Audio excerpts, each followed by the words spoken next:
RNE Audio. Descarga la app y disfruta de los programas de RNE y nuestros podcasts originales.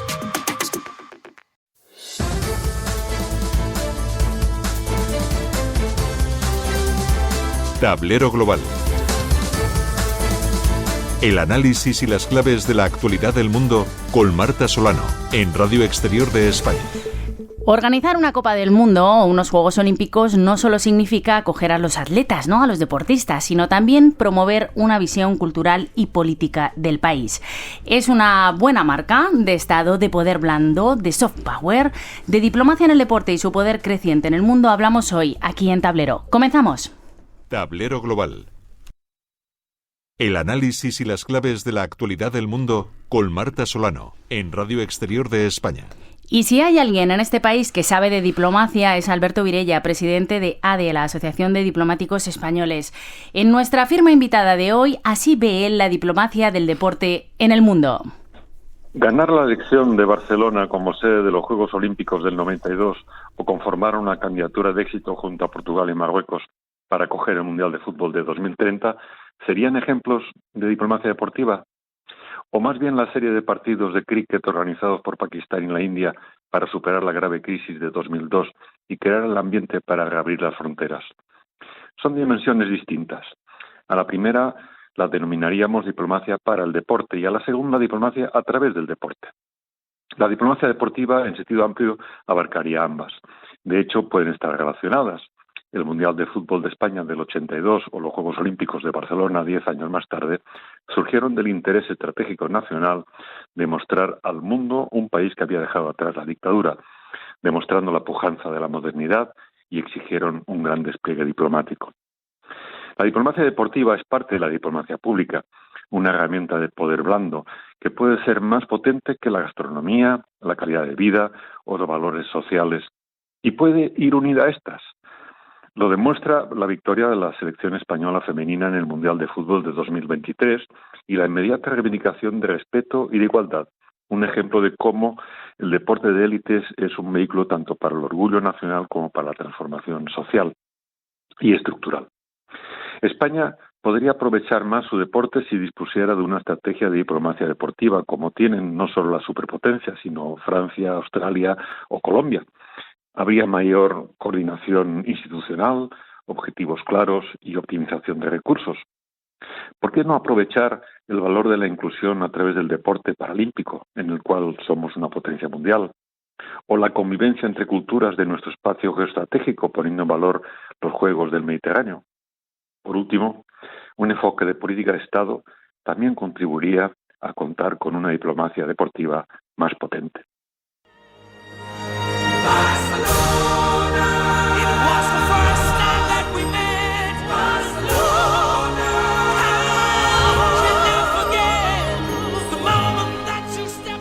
Si hablamos de diplomacia en el deporte, uno de los ejemplos más claros lo encontramos en China. ¿Les apetece viajar a Beijing? Sí, venga, nos vamos. Está muy presente en los planes quinquenales de Xi Jinping. También lo ha estado a lo largo de la historia. Para hablar de ello, saludamos a Julio Ceballos, experto en relaciones internacionales de China. Julio, feliz Navidad antes que nada. Si hablamos de diplomacia en el deporte y de China, tenemos que empezar, yo creo, por una fecha, ¿no? 1970, la llamada diplomacia del ping-pong. ¿Qué pasó, Julio? La diplomacia del ping-pong hay que entenderla en el contexto de la Guerra Fría. Un mundo bipolar, bloques cerrados, desconfianza total entre Washington y Pekín, con una China completamente aislada del mundo, empobrecida y fuera del sistema internacional, que entiende que una pelota, es decir, su deporte nacional, puede cambiar de alguna manera el orden mundial. Y eso sucedió con un partido de ping-pong. China invita a la selección estadounidense de tenis de mesa en el año 1970, sin discursos tratados ni una gran ideología que dé contexto a esa competición, únicamente deporte, arroja un resultado que no estaba en el marcador y fue la visita de Richard Nixon a Pekín muy poco después de ese partido. Ahí China entiende una lección que nunca olvidará. El símbolo precede a la política. El deporte abre grietas emocionales donde la diplomacia tradicional fracasa. Y desde ese momento el deporte se convierte para China en una herramienta estratégica, ya no puramente ornamental. De acuerdo. Si avanzamos en el tiempo, ¿qué importancia tiene el deporte en la China del siglo XXI? En el siglo XXI, China ha comprendido que las grandes citas deportivas le permiten mostrar al mundo que ha regresado como actor principal del tablero geopolítico. Ya no solo quiere ser reconocida, quiere además ser campeona y quiere ser inevitable. En los Juegos Olímpicos de Pekín del 2008 quedó claro que no solo era una competición deportiva, sino toda una manera de declarar sus intenciones geopolíticas, una forma de decir al mundo: hemos regresado a la historia, tenemos la capacidad organizativa, las infraestructuras, la disciplina y sobre todo el orgullo nacional. Y convirtieron esos Juegos Olímpicos en el final simbólico de todo un siglo de humillación, de pobreza, de irrelevancia, de debilidad. En los Juegos de Pekín del 2022, en cambio, con otro contexto, la pandemia, los boicots diplomáticos, las tensiones con Occidente, el mensaje ya no era puramente épico, era más frío, más eficaz. Seguimos aquí, controlamos la situación, ya no dependemos de vosotros. Y luego están los torneos de tenis, las Fórmula 1, los grandes eventos recurrentes. En fin, China no organiza eventos para gustar, sino para ordenar percepciones. Ah, vale, o sea que todo está bien medido, ¿no? Si se habla de los estrictos entrenamientos en China, siempre nos sorprende muchísimo, ¿no? Lo vemos, sobre todo antes de las grandes citas. China busca deportistas de élite que destaquen, y esto llama mucho la atención en disciplinas que tradicionalmente ha dominado Estados Unidos. Para China, alcanzar la hegemonía deportiva le permite ganar en un ámbito donde antes solo ganaba Estados Unidos. Y es que en geopolítica la competición simbólica importa tanto o más que la real. Para China, por eso, el deporte es una forma de medir sistemas. Cuando China empieza a dominar disciplinas históricamente estadounidenses, como son la natación, el atletismo, la gimnasia o el baloncesto femenino, no es casualidad, obedece a toda una lógica narrativa. El mensaje que traslada hacia el interior, hacia su propia ciudadanía, es muy potente. Si podemos vencer al referente occidental, aquí también podremos hacerlo en ciencia, en tecnología, en innovación o en industria. Y el mensaje que proyectan más allá de sus fronteras internacionalmente es todavía más claro. China no solo es disciplina colectiva, también es excelencia individual. El medallero, por eso, no es exclusivamente deportivo, es todo un relato nacional comparado. Bueno, a mí, mira, has dicho varias disciplinas, ¿no? Por ejemplo, el baloncesto. A mí me encanta el baloncesto. Yo he jugado a baloncesto y antes China era irrelevante y en cambio ahora vemos grandes figuras chinas en la NBA, ¿no? Y me ha llamado la atención que hoy uno de los deportes más destacados en el gigante asiático es el running. Baloncesto y running representan lazos emocionales, no solamente ideológicos, y ahí es donde China precisamente muestra su grado de sofisticación y el grado de desarrollo que ha alcanzado en estos 40 años. En baloncesto han tenido durante década y media a Yao Ming como icono, que servía de puente entre Estados Unidos, porque entendieron que la NBA es un lenguaje global, es un lenguaje urbano, es un lenguaje joven, es un lenguaje fresco, y China lo usa para conectar sin confrontar. No es casual que el básquet sea uno de los deportes más populares en China, porque permite precisamente ese diálogo cultural sin entrar en debates políticos. El running, por su parte, cumple otra función. Los maratones, las carreras populares, los eventos amateurs proyectan salud, bienestar, comunidad, dejando a un lado la ideología. Y China ha entendido algo clave en términos de soft power moderno, y es que la afinidad se construye sudando juntos, no solamente firmando comunicados. Claro, se habla mucho a nivel económico de la ruta de la seda de China. ¿Utiliza el deporte también, la diplomacia del deporte, para aumentar su influencia, por ejemplo, en África y en Latinoamérica? En lo que respecta a Latinoamérica y África, volvemos a encontrar esa misma lógica profunda, ¿no? China no usa el deporte para entretener, lo usa para reducir fricción, para construir legitimidad y abrir espacios. Mientras Occidente explica o mientras Occidente sermonea, China compite. Mientras unos moralizan, otros juegan. Y en regiones marcadas precisamente por el recuerdo colonial, como puede ser Latinoamérica y África, China no llega con discursos sobre valores, llega con partidos amistosos, con academias, con campus, con entrenadores, con intercambios deportivos. El deporte, han entendido, crea élites locales, crea gratitud, crea vínculos emocionales duraderos, y eso lo hace China sin generar apenas fricción política, con ese mensaje implícito. No venimos a juzgaros, venimos a jugar con vosotros. Y es que en geopolítica, como en el deporte, quien llega primero al corazón del público suele ser también quien gana la partida. Qué buena frase para terminar, Julio Ceballos, experto en relaciones internacionales de China. Gracias de verdad por tu análisis.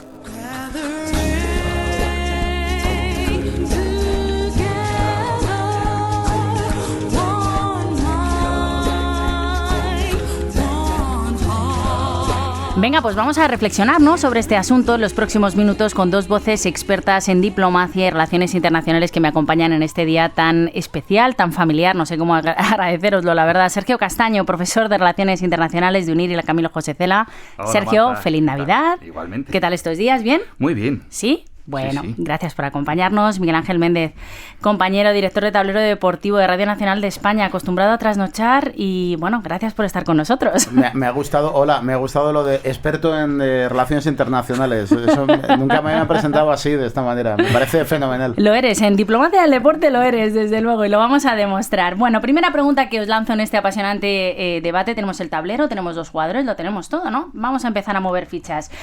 Diplomacia del deporte nos deja muchos ejemplos en la historia, desde Hitler, por ejemplo, en los Juegos de Berlín. No sé, algún ejemplo que se os venga así a la cabeza, hablando de diplomacia en el deporte. Sergio. Pues aparte de Berlín y Jesse Owens, que ahí fue fundamental para ir contra la narrativa nazi, que trataba de utilizar los Juegos Olímpicos como escaparate para mostrar su modelo al resto del mundo. Pero los Juegos Olímpicos siempre han sido objeto de controversia. Y nos podemos ir a los Juegos de Melbourne en el año 56 con la crisis del Canal de Suez, o el año 72. A mí, cuando hablamos de diplomacia, deporte, relaciones internacionales, es el año 72, por varios motivos, principalmente por el atentado de Septiembre Negro contra la delegación israelí, que marcó Se ha un hecho antes y un película después. de eso, ¿eh? Buenísimo también, ¿eh? Sí.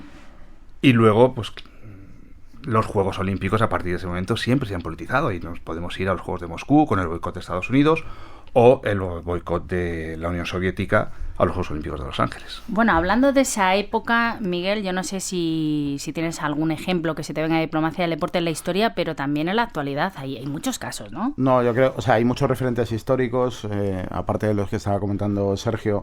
Para mí seguramente el más llamativo es todo lo que ocurre con el Mundial de Rugby en Sudáfrica, que significa la apertura definitiva de un régimen y la convivencia, que luego se relató en un libro, en una película, y quedó todo... La verdad es que aquello fue como un gran ejemplo de lo que podría servir el deporte.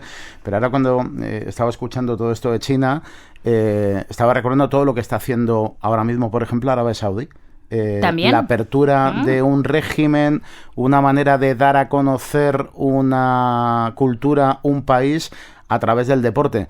Tienen su particular manera de conseguirlo. Lo compran. Pero es verdad que lo consiguen. Han invertido, el Fondo Soberano Saudí ha invertido en intentar llevar a los mejores jugadores del mundo de fútbol para crear una liga saudí. Han comprado, porque repito, es verdad que existe ese componente tribal todavía, pero compran y montaron el LIV de golf, llevándose a los mejores jugadores del circuito. De hecho, Se han llevado a Rafa Nadal. claro, también. se han llevado las grandes figuras del deporte están promocionando que puedan tener presencia. Bueno, es una manera de abrirse al exterior, ¿no? Digo que esto está pasando ahora mismo. Yo estoy trabajando precisamente en esto y vamos a publicar un libro. Luego hablaremos de libro. Vamos a publicar un libro sobre cómo los regímenes autoritarios están utilizando el deporte para blanquear sus sistemas políticos. Yo en concreto estoy trabajando en Qatar, y esa competencia que hay entre Qatar, Emiratos Árabes y Arabia Saudí por liderar el deporte internacional, porque si nos fijamos, cuando vemos un partido de fútbol, el logotipo de Qatar Airways o simplemente Visit Qatar está presente en la publicidad.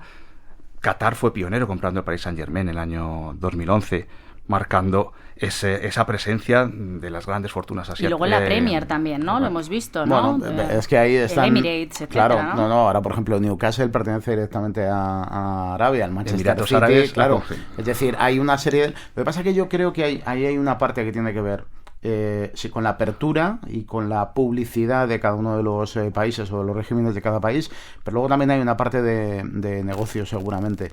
Yo, por ejemplo, echando un poco la vista atrás, ¿no? Y mirando, yo viví los Juegos Olímpicos de Invierno de Pyeongchang, claro, aquellos juegos, la Pyeongchang de Corea del Sur, no la Pyeongchang de Corea del Norte, pero ahí, por ejemplo... ¿Qué pasó ahí? El deporte lo que consigue es que algo inédito, que es que las dos Coreas desfilasen juntas. De hecho, cuando un país, sabéis que es anfitrión de los Juegos Olímpicos, en el deporte de equipo están clasificados todos los equipos, y Corea del Sur no conseguía hacer un equipo era hockey hielo femenino, y hicieron un equipo conjunto y pudieron disfrutar. ¿Para qué sirvió aquello?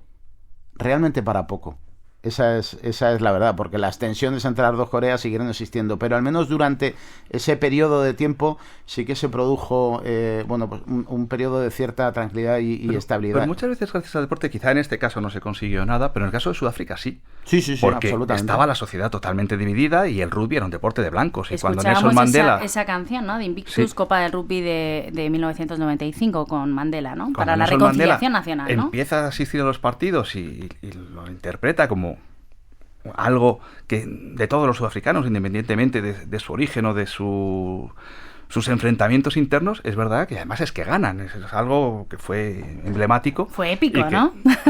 Y que No, totalmente. marcó un antes y un después en Sudáfrica. Sudáfrica estaba excluida por completo de todos los circuitos internacionales, y gracias a ese Mundial de Rugby se empieza a abrir Sudáfrica, y Sudáfrica luego organiza el Mundial de Fútbol. Claro, yo por eso creo que en la historia reciente, los últimos 25 o 30 años en el mundo del deporte, hemos asistido a momentos muy llamativos, muy simbólicos de todo lo que supone, pero luego creo que en la actualidad se sigue utilizando. Lo último, que lo contamos aquí en Radio Nacional, en un programa especial de Tablero Deportivo, fue el sorteo del Mundial. Sorteo del Mundial de Fútbol de Estados Unidos, Canadá y México. Cuando vimos a Donald Trump tan contento, ¿no? Donde Estados Unidos tiene un papel absolutamente protagonista, porque casi diría que 2/3 o más de los partidos del Mundial, de los 104 partidos, se van a jugar en Estados Unidos. Sí, México y Canadá un poco de teloneros, ¿no? Pero sin embargo consiguió.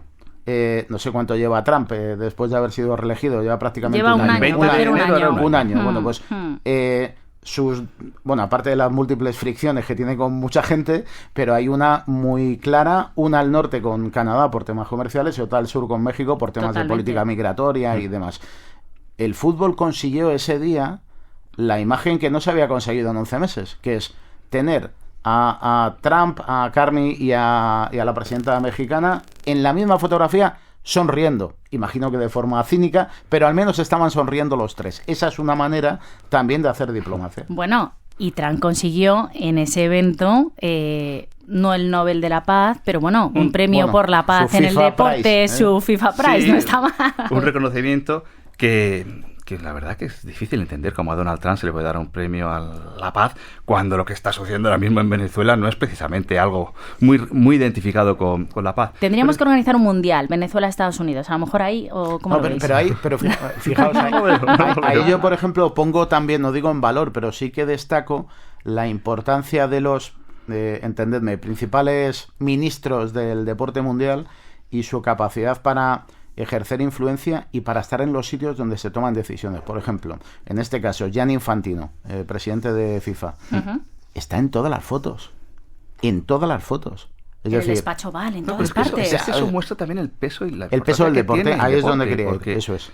Al final la FIFA es un organismo que va mucho más allá de organizar el fútbol. Es un organismo que representa pues todos los valores que están alrededor del fútbol. Y es que cuando hay un mundial, nosotros no nos fijamos simplemente en si gana Italia o gana Alemania, ¿no? Es como una competición de decir qué país es más fuerte, y sucede también en los Juegos Olímpicos. Por ejemplo, en los últimos Juegos Olímpicos llamó mucho la atención que Países Bajos consiguiera tantas medallas siendo un país tan pequeño.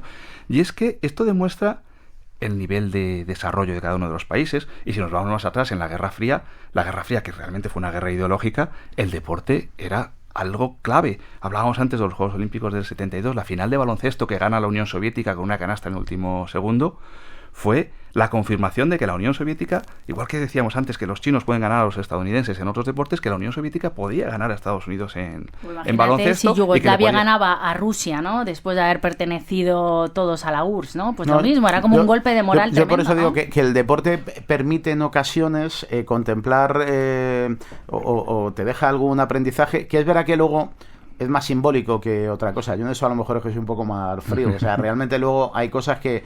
Bueno, aquello de Sudáfrica, por ejemplo, sí que cambió el panorama y el mundo. Pero yo, por ejemplo, recuerdo... Yo hice un día, cuando hacía cosas en Eurosport, un día hice un Corea del Sur, Corea del Norte, de fútbol. Era un partido de clasificación... Se metería en caña, ¿no? Para una Leña. Copa Asiática. No, que va. Era un partido... Fue malísimo el partido. Es que lo recuerdo 0-0. O sea, lo recuerdo perfectamente. Fue un partido tremendo. Pero, sin embargo, en Corea del Norte jugaba un chico que se llamaba John Tae-se y él había nacido en Corea del Sur. Pero los padres habían huido a Corea del Sur, pero sin embargo no renegaban de su país.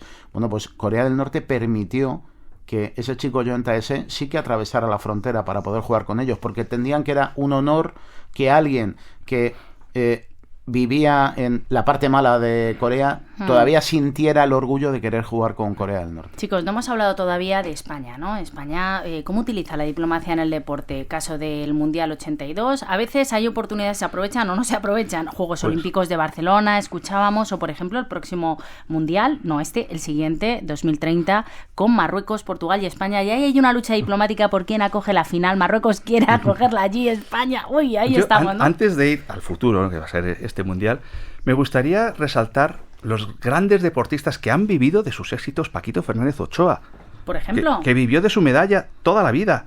Ángel Nieto, que ganaba en una categoría que ahora mismo ganan también los españoles. Manolo Santana, y no nos enteramos. Tantos, ¿no? Manolo Santana. Y es que el deporte era tan importante, pero no había recursos en España para que salieran grandes deportistas, y cuando salía un deportista destacado se convertían en héroes nacionales. No podemos comparar lo que consiguió Perico Delgado con lo que ganó Alberto Contador. Y Perico Delgado sigue viviendo aquí en esta casa, sigue retransmitiendo el Tour de Francia y sigue siendo reconocido. Y cuando va por la calle se le sigue diciendo vamos Perico. Ayer, por ejemplo, subió la carrera del pavo en Segovia, que van con bicicletas sin pedales. Hablando de pioneras, nuestras campeonas del mundo también son marca España, ¿no? Diplomacia en el deporte. Bueno, también, es que yo creo que para España el deporte se ha convertido en una marca fundamental. España era un país irrelevante y gracias al deporte nosotros viajamos por cualquier lugar del mundo y vemos camisetas del Real Madrid, del Barcelona, de la selección española, de Gasol, Nadal. No, yo por ejemplo, que por cuestiones profesionales he vivido muy cerca la etapa extraordinaria de Rafa Nadal. Te hacía sentir orgullo. Era orgullo de país. Eso te pasa con el deporte. Ahora al inicio estabais hablando del éxito de la conquista del Mundial Femenino por parte de la selección española. Yo creo que todo aquello que pasó con Luis Rubiales, eso generó efectivamente una demostración de hasta qué punto tiene la capacidad de cambiar el deporte. Bueno, ¿os parece entonces que el deporte tiene ese lenguaje universal, trasciende fronteras con este mundo tan polarizado? ¿Podemos ser optimistas en que la diplomacia del deporte pueda ayudar un poquito a calmar los ánimos? Sí que ayuda, porque si nos fijamos, cuando hay grandes eventos deportivos a veces quedan las tensiones políticas relegadas, incluso cuando se han jugado partidos entre Estados Unidos e Irán, o al final el deporte permite que estas situaciones puedan darse cuando, si lo planteamos en cualquier otro escenario, sería prácticamente imposible. Y vamos a tener un mundial de fútbol en este verano y veremos cómo pues habrá enfrentamientos entre países con rivalidades. Y estoy acordándome de La mano de Dios de Maradona, en ese momento con una tensión entre Argentina e Inglaterra con la guerra después de la guerra de las Malvinas, y fue como la venganza de Argentina con Inglaterra, pero que por otro lado fue dentro de un ámbito deportivo y que permitió que Inglaterra y Argentina jugaran ese partido. A mí me gustaría saber tu opinión, Miguel Ángel, sobre el tema de Ucrania y Rusia, de decirle a Rusia no puedes participar en competiciones mientras haya guerra con otros países, no se hace. Esto no está muy claro, ¿no? No, bueno, ahí ya sabéis que en los Juegos Olímpicos lo que hacen es que no les dejan competir con su bandera y no pueden competir en deporte de equipo. Vamos a ver lo que ocurre en próximas fechas. Sí que se ha habido alguna circunstancia de no saludarse dos jugadoras de tenis, por ejemplo, en la red después de acabar un partido, pero bueno, yo creo que, por eso digo, la parte del deporte tiene un efecto en cuanto a la imagen en muchos casos súper potente. Lo que pasa que asumamos que no es capaz de arreglarlo todo. O sea, eso por ser un poco prácticos. No todo lo arregla, pero es verdad que muchas veces dignifica un poco la situación de los individuos o habitantes de cada uno de los países, que sí además a ellos les sirven en ocasiones para demostrar públicamente su repulsa, incluso a lo mejor lo que está haciendo su propio país. Antes de despedirnos en este debate que se ha pasado volando, me gustaría que me recomendarais un libro o una peli sobre el tema. Creo que es apasionante, ¿no? Siempre se ha dicho el deporte es un lenguaje universal, diplomacia en el deporte, pero no nos fiemos porque hay letras pequeñas y también vemos que hay muchos intereses. A ver, ¿alguna recomendación? Pues película, Evasión de Victoria, fue una película que fantástica, marcó. Y libro, comentaba antes que estamos trabajando precisamente los autoritarismos y el deporte global, es en inglés, es Authoritarianism and Global Sport, con la Universidad de Nottingham, Universidad de Valladolid, y también estoy participando yo en este proyecto, y el libro saldrá a finales del 2026. Qué interesante, enhorabuena. Cuando yo era pequeño vi Evasión de Victoria en un cine en Gran Vía, y cuando marca Pelé, todo el cine cantó el gol. ¡Qué bueno! Sí, me acuerdo, pues yo era muy pequeño. No, de libro, peli, sí, lo que antes se lo te he citado, ocurra. el factor humano de John Carlin, Ajá, que luego buen inspiró una peli magnífica, Invictus, con Morgan Freeman y Matt Damon, y creo que ilustra bastante bien lo que ocurrió en aquel Mundial de Rugby. Bueno, estamos en la semana de Navidad y tengo una sorpresa para vosotros. Los principales líderes del mundo nos han querido lanzar este mensaje. Hello, I'm Donald Trump. Merry Christmas para Global Board. Que Santa Claus os traiga muchos aranceles. Saludos y felicitaciones revolucionarias para los amigos bolivarianos de Tablero Global. Feliz Navidad de su camarada Nicolás Maduro y que tengan una noche de peace, peace, peace, peace antes de ir a dormir. Peace forever. Hola, soy Javier Milei. Para todos los keynesianos colectivistas que escuchan Tablero Global, no les deseo feliz Navidad ni feliz nada. Absolutamente nada. ¡Viva la libertad, carajo! Bonjour, je suis Emmanuel Macron et je vais souhaiter une bonne année à tous les auditeurs de Tablero Global. Hello, I am the President of the Government of Spain, Peter Sánchez.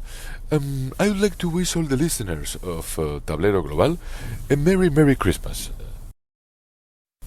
Querida Marta Solano y queridos oyentes de Tablero Global, desde la Ciudad del Vaticano, desearos a todos una feliz Navidad en paz y armonía. Oye, qué ilusión nos ha hecho, ¿no? Recibir estos mensajes de Navidad. Muchísimas gracias, de verdad, a todos los líderes mundiales, al Papa, por felicitarnos.